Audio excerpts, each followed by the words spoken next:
Hello, this is Frontline here, and welcome back to another episode of Craftaway. And in this one, we are going to be doing our standard procedure, but before we actually start on our 1 hour mining session that we have been doing in the past couple of episodes, we need to finish up some business that we started here. Now, we have actually a pathway leading up to, I believe, it was either Cloudtoast or Bullybait who was doing this pathway. Not going to look at it too much because I don't think I can really show. I'm not supposed to show this, but I have no choice because it's right in front of my building. I can't really show the building without showing the path. So we are going to go in here, and this is just going to be our charcoal machine. If you didn't see the last episode, you want the input chest to be, or no, the input chests are both on the sides, which lead directly into the furnaces down below. They'll automatically produce charcoal for you while conserving resources at the same time. It also seems as though furnaces in this game are very much unreliable, and for some reason this side has 46 charcoal in it, when in reality it should have 64.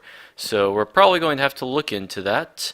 So there is a problem. The charcoal droppers seem to be stuck over here. I will have to sort that problem out, but on this side it's working perfectly. On this side, all it's trying to do is it goes through the system, fuels itself up as much as it needs to, and then goes on through to be put out into the output. Right now the output isn't actually set up, so it goes into an empty dropper. But yes, we're going to have to figure this one out. I'm wondering if it's just chunks loading. Maybe if like certain chunks aren't loaded at certain times, it just doesn't work. But I'm not completely certain. So yeah, we will do this a bit. And the one circuit that we need to really fix is this one right here, because it actually isn't built. The IM elevator needs to bring items to the top. We'll sort this thing out, and yeah, I'll see you in the next clip once we actually have a working system for that. And there we have it. Technically the system should be all done now. I almost said almost done, but no, it is all done. The only thing that I really need to do is clean out this place, because right now we have my shulker box that is empty at the moment. The chest has a bunch of random resources inside. Plus we also have a crafting table here, so we'll need to get rid of those stuff. But you also may notice things in this room that are different. So we have 4 redstone lamps that are all around the place just because of the thing we discovered in the last clip. So what was happening was that for some reason these droppers were piling up when they really shouldn't. It's like they work perfectly. You put one item inside, it activates, because the furnace only smelts one item at a time, so it's actually not really necessary to have the system be able to handle multiple items. All it needs to do is just once one item gets into the system, it'll reset itself and do its thing like that. So the thing was probably with the chunks. Furnaces are really weird on this edition of the game. For some reason, if you're a certain distance from them, they go really slowly. And I'm betting what was happening is that for some reason the droppers just weren't able to fire with all this redstone going on.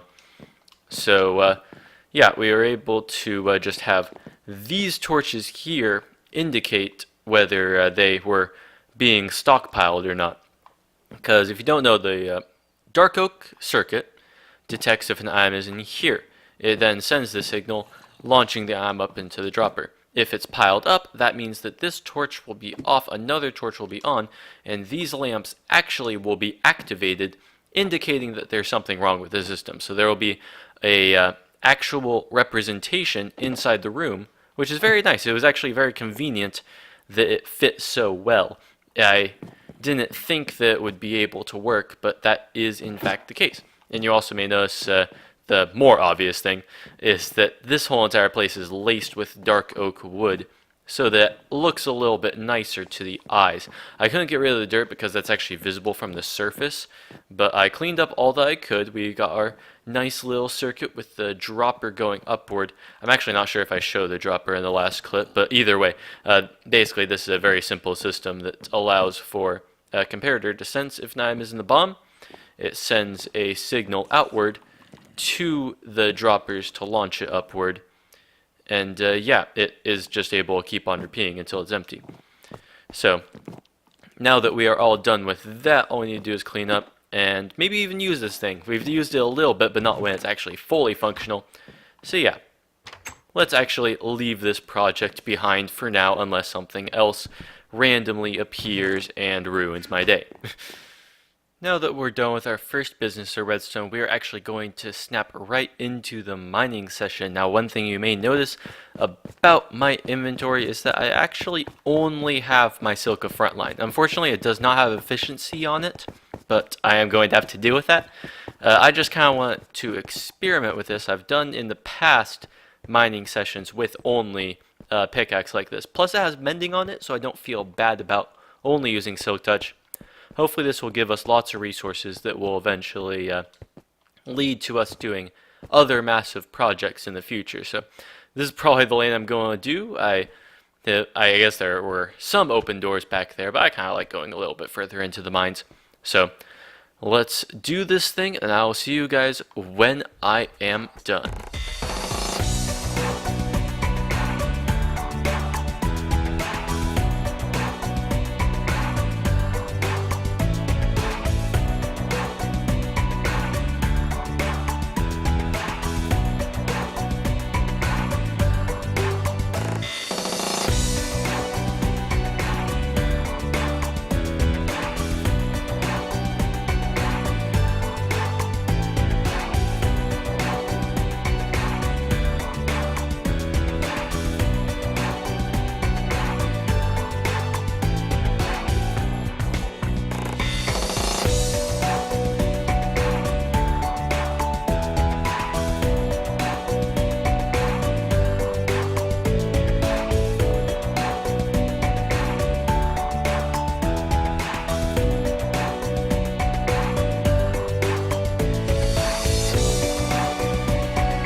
We've gone through this process multiple times before, but today we are doing it again.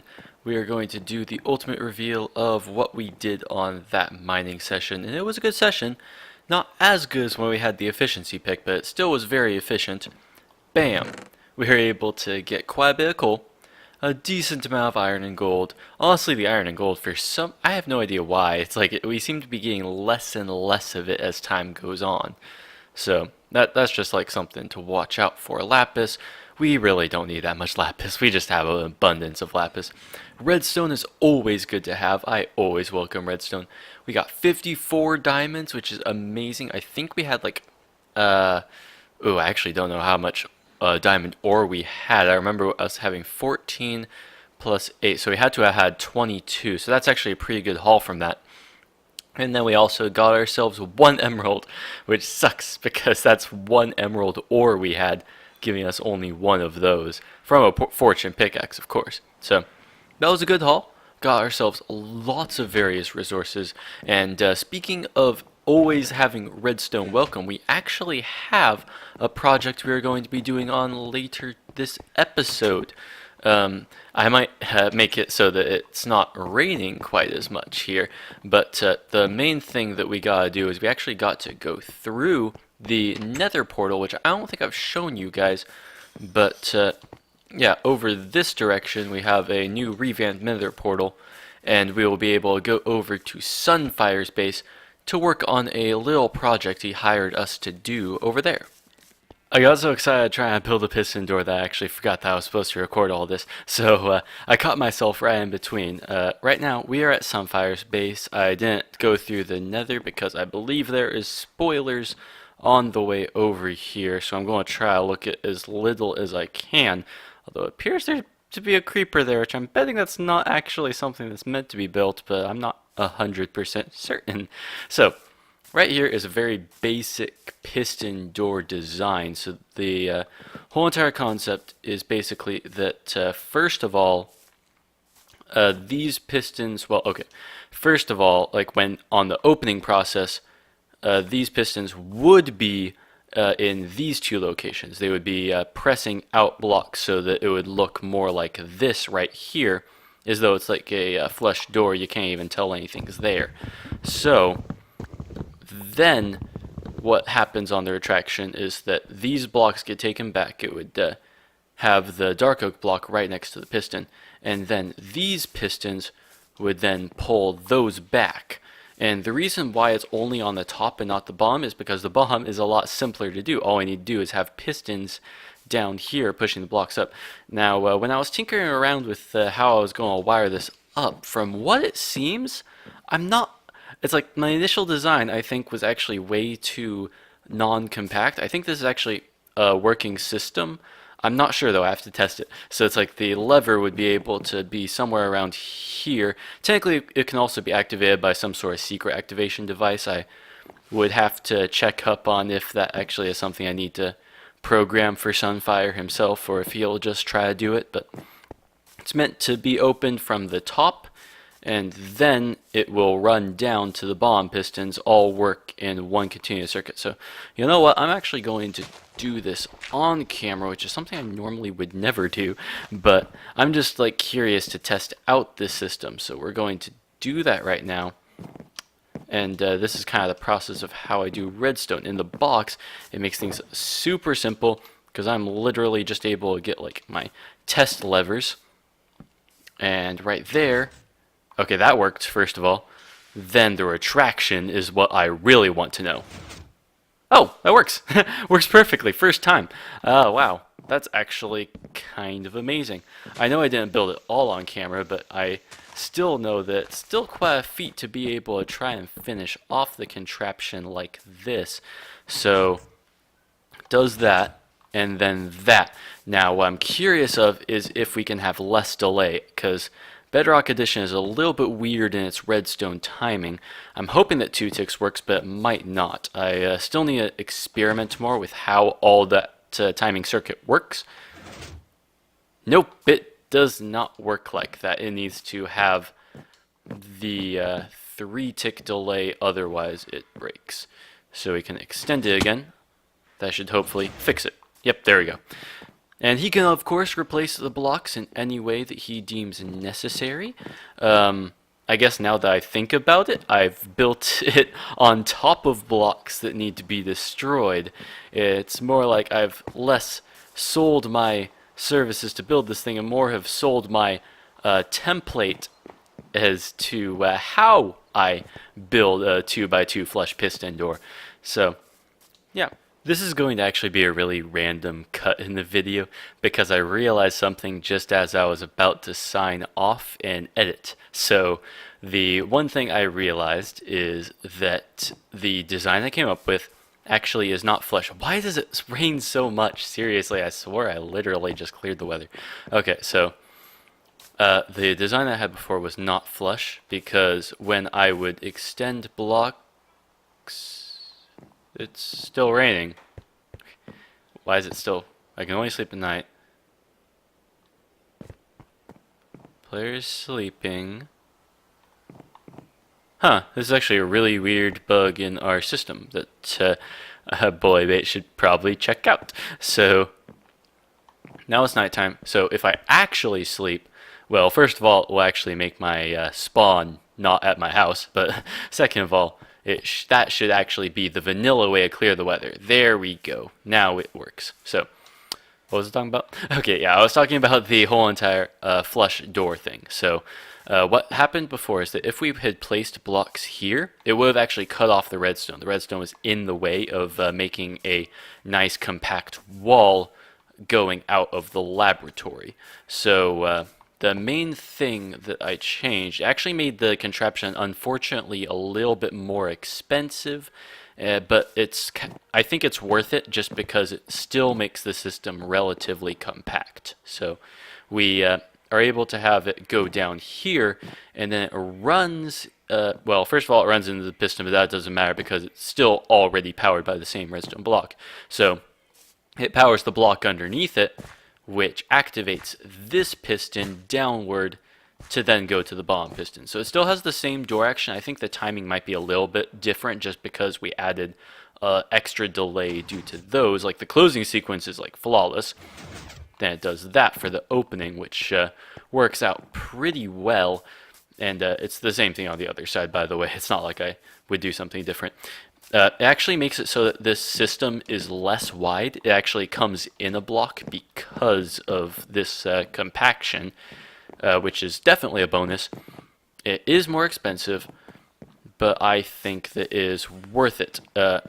As I was saying at the end of the last clip that I was going to talk about, technically this isn't actually an ideal solution because Sunfire might actually want to replace these blocks with birch, almost most definitely replace these, or no, not with birch, replace these birch blocks with his concrete that would actually match up to the lab, perhaps even just cover up like this top bit as well, just so that the redstone isn't exposed from the roof. But yeah, it's a very basic contraption, should be able to be activated at any point, and I will work out payment after that is fixed because it's not an ideal solution. Perhaps I want to even move it out further. The idea I was toying with was that perhaps we could actually have the door open on both sides because if I didn't show this in the last clip, which I probably haven't because it was a weird cut, the inside is basically this, which isn't a very pretty sight, to be fair. If we were able to have it be flush on both sides, that would be the ideal solution. And we technically could. Like this door, well, the idea of a flush piston door is that it doesn't appear to be missing from this section. So hopefully we would be able to do that, but again, not quite sure. Maybe I'll have to do a collab at some point, but for now I am out of time for this episode. We were able to do a nice 1 hour mining session earlier that allowed for us... Am I supposed to be up here? I don't know. I remember seeing a creeper up here earlier, so I was actually kind of scared that I would activate something evil. But anyway, we had a nice 1 hour long mining session. We're actually not going to do that in the next episode, because it takes up way too much time in the video. That was actually something I didn't want to do this episode, but I didn't have much recording time. I just kind of had to go with the flow, do some redstone at the beginning of the episode with our charcoal machine, and then finish off with this eventually. So I'm hoping you guys enjoyed it. I have better plans for the next episode, but again, I didn't have time to do them in this one. So tune in next time. Like, comment, subscribe if you haven't already. And I will see you then. Bye. Are you like moving out here or something? Like what? Why are you? Nah, this is just temporary. When we're dead, they're gonna say, "I wonder who lived here," and they're gonna see this and then say, "Well, someone definitely did live here, but who?" This is a very, very precarious balcony edge here. Yeah, it's fine. It's not legal, but it's fine.